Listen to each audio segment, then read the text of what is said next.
Hey, Tom.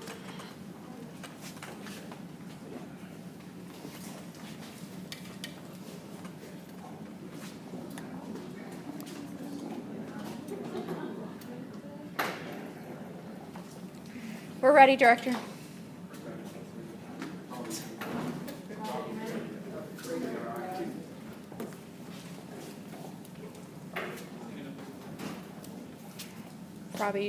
Robbie.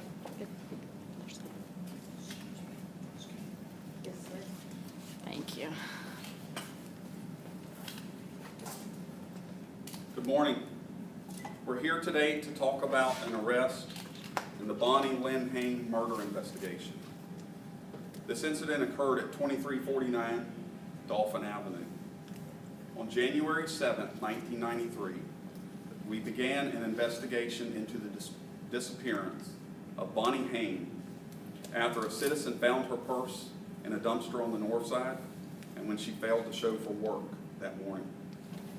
Michael Haim, her husband, was contacted by the police, and he reported that Bonnie left their residence after having a verbal dispute earlier the night before. We located Bonnie's vehicle near the Jacksonville International Airport and, like I said, started our investigation into her disappearance. Throughout this case, the best witness and primary witness to the events that unfolded that night at the house was their 3-year-old son at the time, Aaron Haim.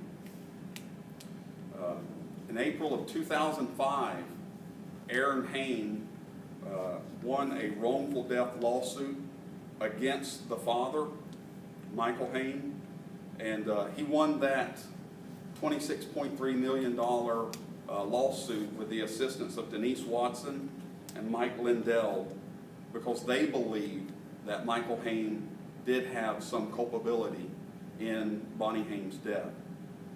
In December of 2014, the skeletal remains of a female were located at the original family residence, and I mentioned before, 2349 Dolphin Drive. The remains were found by individuals making repairs at the residence.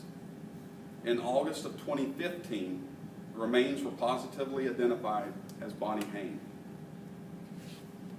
On August 21st of this year, an arrest warrant was obtained for Michael Haim with charge of murder.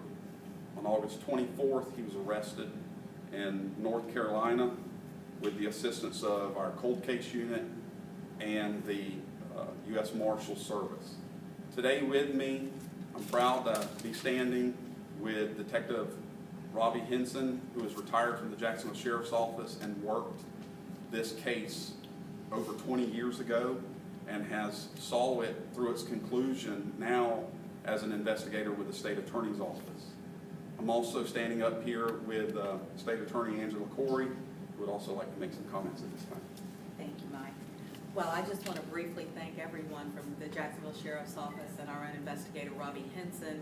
This is a case that I handled with Robbie over 20 years ago, so it has a lot of meaning for us in the prosecution world. I also, again, want to reiterate our thanks to Mike Lindell and Denise Watson, two local private attorneys who sought and achieved a successful measure of justice for Aaron in this case that we were not able to achieve in the criminal realm. We are now at the point where we believe we can seek justice with a murder charge, and we intend to proceed on what is, as you probably are aware, will be a circumstantial case, but one that we will work diligently to prosecute in court.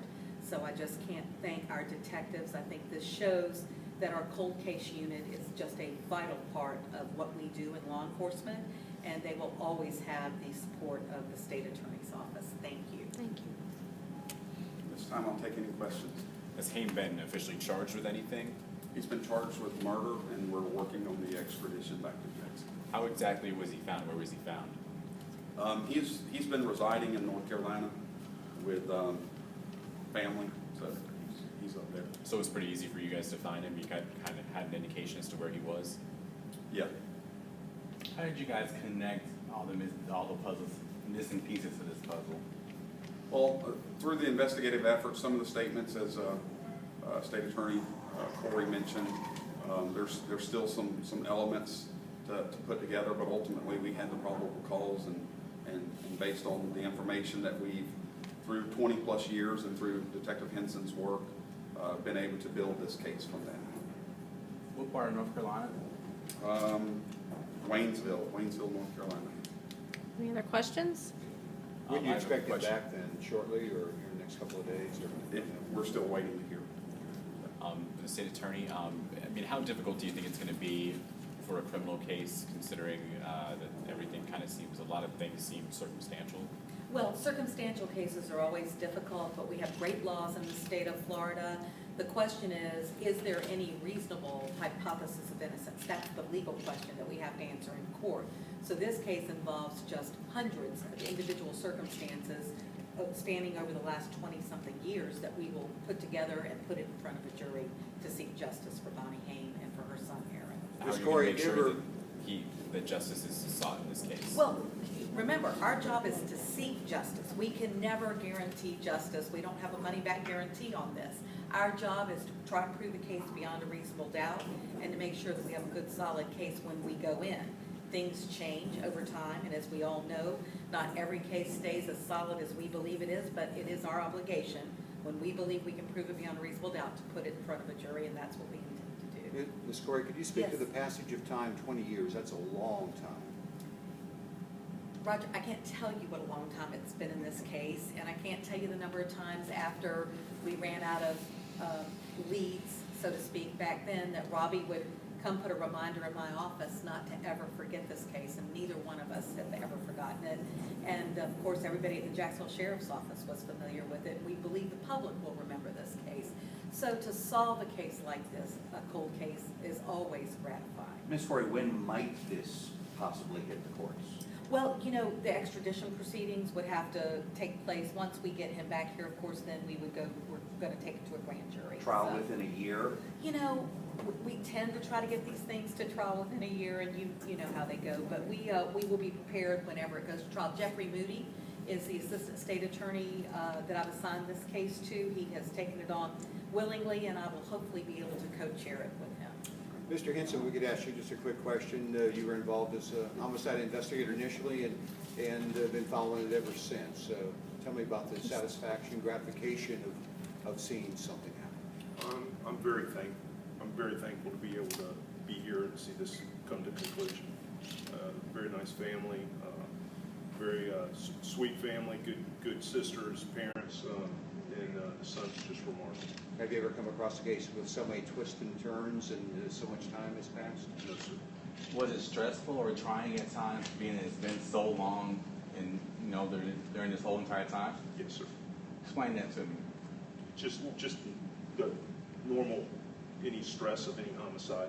That every the guys and ladies in the unit, they go through the same stress, and they take it serious, and they're responsible for answering to this family, and they just take it serious. So it's part of the job that they take on.